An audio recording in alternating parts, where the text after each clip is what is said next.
ፊልምና ኸትጅምርን ኮላ ብዝሕ ዝበሉ ፖላዊስ ናብ ሓንቲ ስድራ ቤት ተኣኪቦም ዝነብሩ ገዛ ሓደ ገበነኛ ኸኣስሩ ናብዞም ስድራ ይመጹ። ኣቦዞም ቆልዑ እውን እቲ ገበን ዝፈጸመ እቲ ምዕባይ ወዱ ፋቲ ከም ዝኾነ እንዳፈለጠ እንዳሃለወ ነቲ ንእሽተን ወዱ ዋላ ሓደ ገበን ዘይፈልጥ ንባህራን የእስሮ። ባህራን ገና ወዲ 14 ዓመት ቆልዓ ስለ ዝነበረ እቲ ቅጽዓት ቅልል ክብለሉ ኢሉ ኢሉ ሓሲቡ ነይሩ። ነቲ ዓብ ወዱ ክከላኸለሉ ኢሉ ድማ ነቲ ንእሽተን ወዱ ንባህራን መስዋእቲ ይገብሮ። ኣቦኦም ነዛ ስድራ ከኣልያ ይኽእል ኢሉ ልቡ ወዲቑሉ ዝነበረ ንፋቲ ነቲ ምዕባይ ወዱ ስለ ዝነበረ እዩ ንባህራን ዘእሰሮ።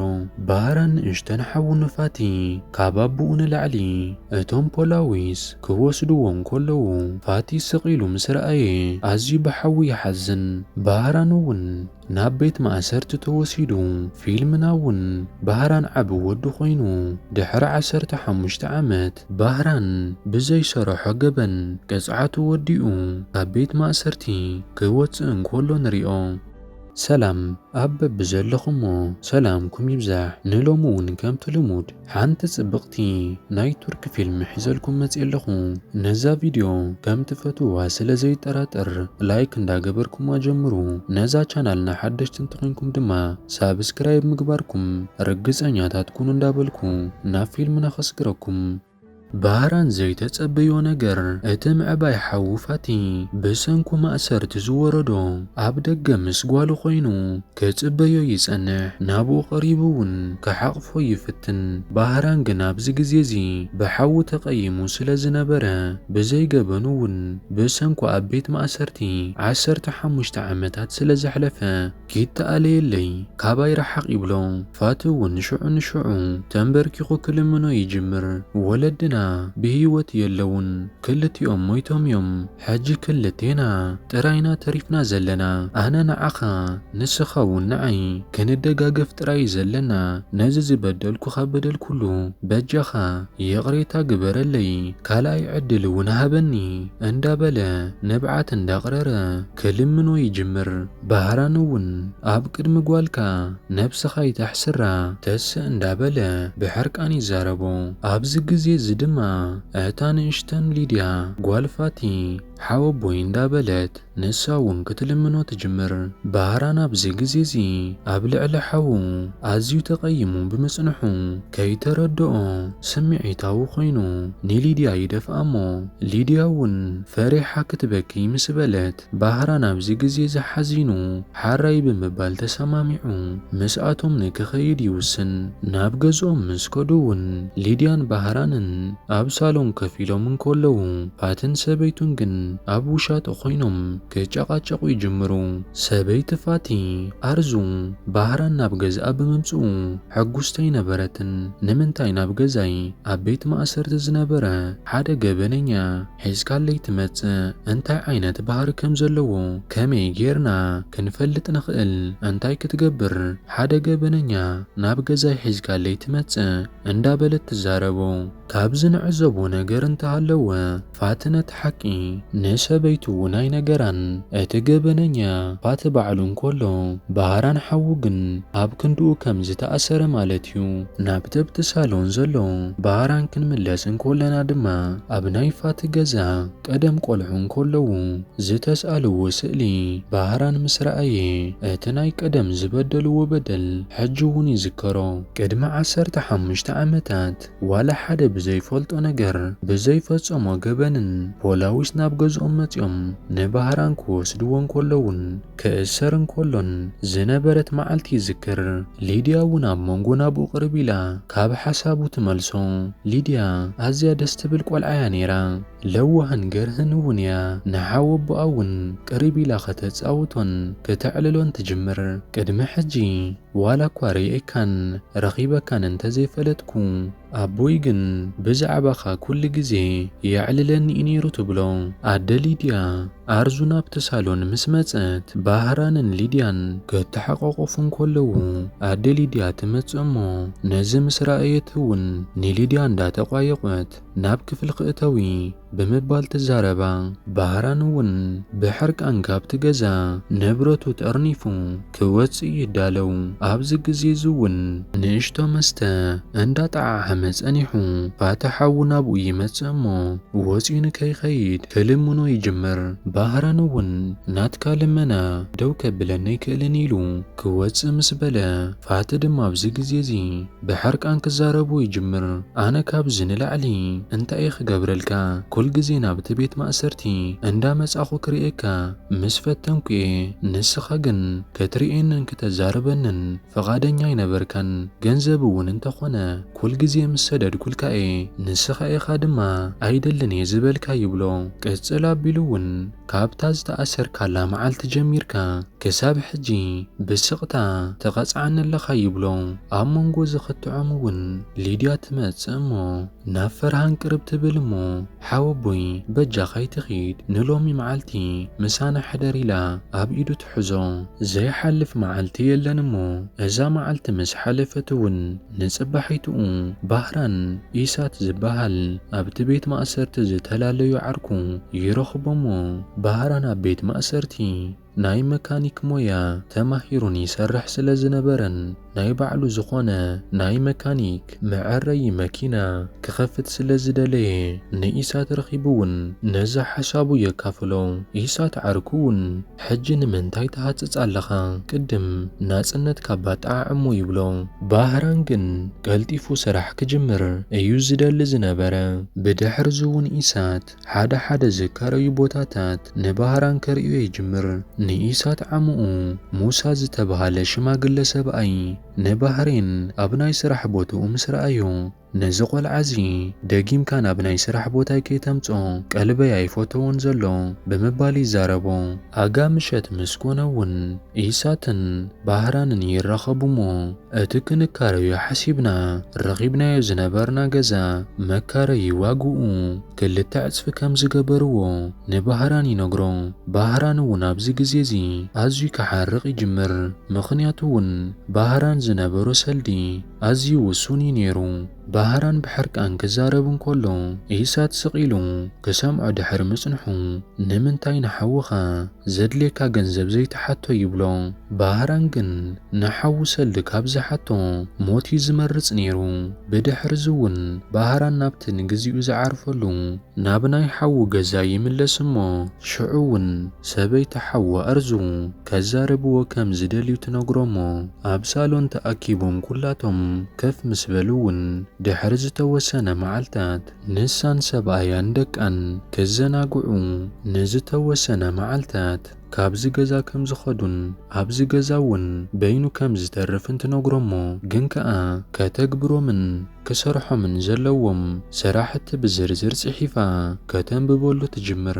ካብቶም ዝጸሓፈቶም እውን ኣብ ቤት ማእሰርቲ ከም ዝነበረ ንዋላ ሓደ ሰብ ክዛረብ ከም ዘይብሉ ከም ዝጸሓፈት ንርኢ። ምኽንያቱ እውን ንናይ ሰብኣየ ሽም ከጸልሞ ይኽእል ኢላ ስለ ዝሓሰበት እዩ ነይሩ። በዚ እውን በዞም ዝጸሓፈቶም ነገራት እውን ፋቲ ሰብኣያ ኣዝዩ ይሓርቕ እሞ እዞም ጽሒፋቶም ዘላ ነገር ኣዝዮም ዘሕፍሩ ስለ ዝነበሩ ንሰበይቱ እንታይ ኢኸ ትኾነ ዘለኺ ብምባል ይሓታ። ንሳ እውን ምልስ ኣቢላ ዋላ ሓደ ይኸውን የለኹን ኣብ ኢድና ዋላ ሓደ ገንዘብ የብልናን። እዚ ኸይኣክል እውን ሓዊኻ ተወሲኽና መሊስና ናብ ድኽነት ክንኣትው ኢና ትብሎ። ቡርሃን እውን ነዚ ዘረባ ዝምሰምዐ ብሕርቃን ንብረቱ ጠርኒፉ ካብቲ ገዛ ንስኻትኩም ኣይተጨቓጨቑ ኢሉ ገዲፍዎም ወፂኡ ይኸይድ። ኣብዚ ግዜ እዚ እውን ፋታ ሓዊ ደድሕሪኡ እንዳሰዓበ በጃኻ ነቲ ሰበይተይ ትብሎም ነገራት ኣይትስምዓዮም ኢኻ ንዓ ተመለስ እንዳበለ እንዳለመኖ ደድሕሪኡ ይኸይድ። ባህራን እውን ምልስ ኣቢሉ ብሕርቃን እንዳተዛረበ ግደፈኒ በቃ ኣነ ንበይነይ ክኸውን እየ ዝደሊልዎ ገዲፍዎ ይኸይድ። ባህራን ኣብዛ ምሸት እዚኣ ዋላ ሓደ መሕደረ ስለ ዘይነበሮ ኣብቲ ጎደና ይሓድር። ኣብ ዝቕጽሉ መዓልታት እውን ባህራን ተኻርዩ ዝሰርሓሉ ገዛ ክደሊ ይጅምር።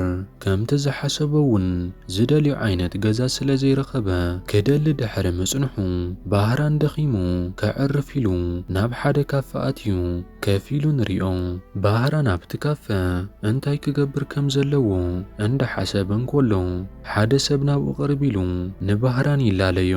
ኣብ መንጎ ዕላለሙ እውን ባህራን ገዛ ይደሊ ከም ዘሎ እቲ ወዲ ምስ ፈለጠ እንታይ ዓይነት ገዛ ኢኻ ትደሊ? እትደልዮ ዓይነት ገዛ ንኽትረክብ ኣነ ክደልየልካ እየ ይብሎ። ባህራን ኣብዚ ግዜ እዚ እዚ ዘዕልሎ ዘሎ ወዲ መታለልን መጭበርበርን ከም ዝኾነ ኣይጠርጠረን ነይሩ። እዚ ወዲ ግን መታለሊ ስለ ዝነበረ ኣብ ፎርጅድ ወረቐት ናይ ኪራይ ውዕሊ የፈርሞ እሞ ነቲ ሒዝዎ ዝነበረ ኩሉ ሰልዲ ይቕበሎ። ኣብ ከምዚ ኩነታት እንከሎ እውን ካብ ሆስፒታል ቴሌፎን ይድወሎ። ፋታሓው ምስ ስድርኡ ክዘናግዑ ኢሎም ብመኪና እንዳኸዱ እንከለዉ ሓደጋ ከም ዝበፅሖም ይንገሮ። ኣርዙ ሰበይቲ ፋቲ ብሂወት የላን ሞይታ እያ። ፋታሓው እውን እንተኾነ ኣብ ከቢድ ናይ ሕክምና ክትትል ኣብ ኮማ ከም ዝኣተወ ይርኢ። ባህራን ኣብ ልዕሊ ሓው ከቢድ ዝኾነ ጽልኢ ዋላ እኳ እንተሃለዎ ባህራን ግን ሕጂ ሓዎ ብሆስፒታል ደቂሱ ኣብ ኣዝዩ ከቢድ ኩነታት ንሓው ምስ ረኣዮ ኣዝዩ ይሓዝን። እዚ ከይኣክል እውን ናይ ኣርዙ ስድራ ንሊድያ ንጓል ሓው ማለት እዩ ወሲዶም ከዕብይዋ ፈቃደኛታት ኣይነበሩን። በዚ ምኽንያት እውን ንሊድያ ወሲድካ ምዕባይን ምክንኻንን ናይ ባህራን ሓላፍነት ይኸውን። ኣብዚ ግዜ እዚ እውን ባህራን እንታይ ከም ዝገብር ዋላ ሓደ ዝፈልጦ ነገር የለን። ኣብ ጭንቀት እውን ይወድቕ። ኣብ ኢዱ ዋላ ሓደ ሰልዲ ዝበሃል የብሉን።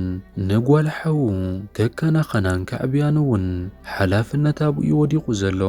ሊድያ እውን ኣፈሊጣ ምስ ነቐሐት እውን ባህራን ነታ ትፈትዋ ባምቡላ ሒዝላ ይኸይድ እሞ ከፀናንዓ ይፍትን። ድምፁ እንዳተንቀጥቀጠ እውን ኣዲኣ ከም ዝሞተት ይነግራ። ሊድያ እውን ክትበክን ኮላ ንሪኣ እሞ ብድሕሪኡ እውን ናብ ኣቦኣ ወሲዱ ቀሲሉ ከም ዝሓዊ ይነግራ።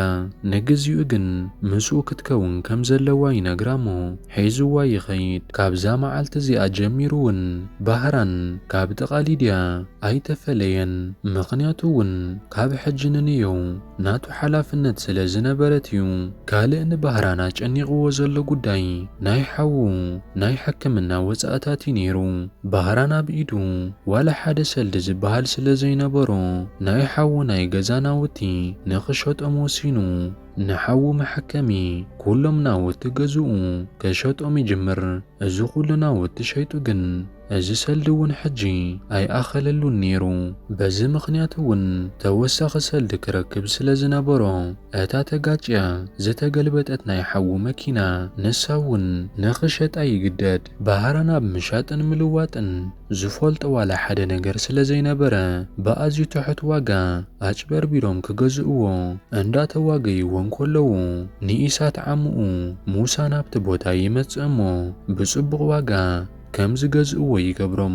ባህራን ናይ ሓው ናይ ሕክምና ወፃእታት ከፊሉ ምስ ወድአ ካብ ሕጂ ንንየው ዘሎ ኣብቲ ሆስፒታል እንተደኣ ጸኒሑ ናይ ሓው ወፃእታት ንክኸፍል ክኸብዶ ስለ ዝኽእል ካብቲ ናይ ውልቀ ሆስፒታል ንሓው የውፅኦ እሞ ናብ ናይ መንግስቲ ሆስፒታል የእትዎ።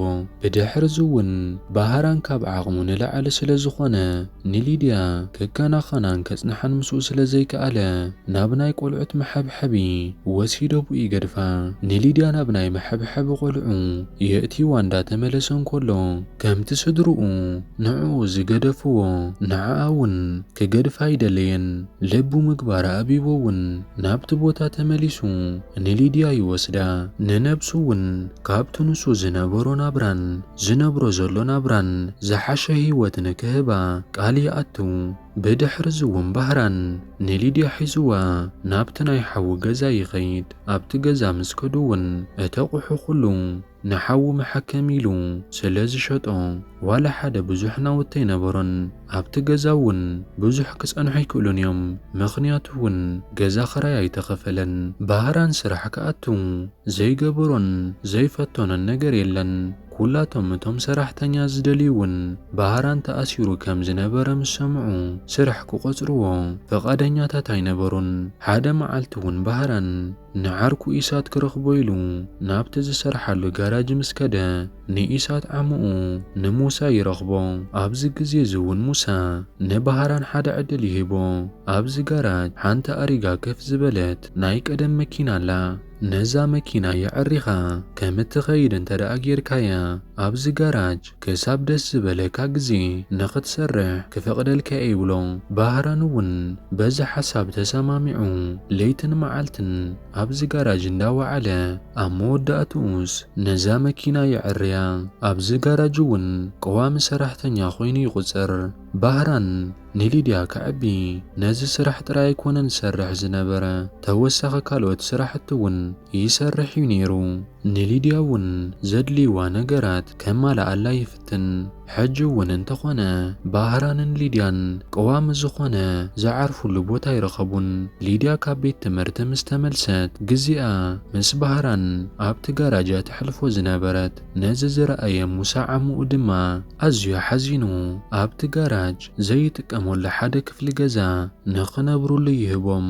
ባህራንን ሊድያን ሓድሽ ዝነብሩሉ ገዛ ስለ ዝረኸቡ ኣዝዮም ሕጉሳት እዮም ነይሮም። ባህራን ካብ መዓልቲ ናብ መዓልቲ ገንዘብ እንዳዋህለለ መዓንጥኡ ሸጥ ኣቢሉ ክሰርሕ ይጅምር። ድሕሪ ዝተወሰነ ዋርሕ እውን ሓሳቡ ሰሚሩሉ ናይ ባዕሉ ዝኾነ ጋራጅ ንክኸፍት ይውስን። ነቲ ሓድሽ ጋራጅ እውን ሊድያ ኢሉ ይሰምዮ። ባህራን ናይ ባዕሉ ጋራጅ ከፊቱ ስራሕ ጀሚሩ ናብሩ እንዳመረሐ እንከሎ ድሕሪ ዝተወሰኑ ግዜያት እውን ኣቦ ሊድያ ሓው ንባህራን ፈርሃት ማለት እዩ ሓዊኡ ካብ ሆስፒታል ወፂኡ ንሊድያ ክወስዳ ይመጽእ። ባህራን ንሊድያ ይፈትዋ ዋላ እኳ እንተነበረ ምስኣ ብዙሕ ግዜ ሕሊፉ ዋላ እኳ እንተተላመዱ ናብ ኣቦኣ ካብ ምምላስ ወፃኢ ዋላ ሓደ መማረፂ ኣይነበሮን።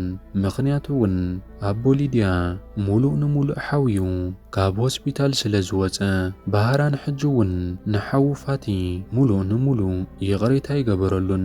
ንሊድያ ጓል ፋቲ ግን ኣዝዩ ዘፍቅራን ዝፈትዋን ዝነበረ። ባህራንን ሊድያን እውን ብብኽያት እንዳነብዑ ተሓቋቒፎም ምስ ተፋናነው ብዝከኣሎ ኩሉ እውን ቀልጢፉ እንዳኸደ ከም ዝረኽባ ቃል ይኣትወላ። ንባህራን እውን ናይ ህይወቱ መገዲ ንኸቃንዕ ሊድያ ኣፈት ትኾኖ። ነዛ ፊልም እንተፈቲኹማ ኣብ ቦታ ኮመንት ሓደ ጻሕፉለይ። ናይ ቱርክ ፊልም ትፈቱ እንተደኣ ኮይንኩም ድማ ክልተ እንዳጻሕፍኩም ነዛ ቻናል ሓደሽቲ እንትኾንኩም ሳብስክራይብ ምግባርኩም ኣይትረስዑ። ነዛ ቪድዮ እውን ላይክ ግበርዋ። ኣብ ዝቕጽል ብኻሊእ ቪድዮ ክሳብ ንረኸብ ሰናዩ።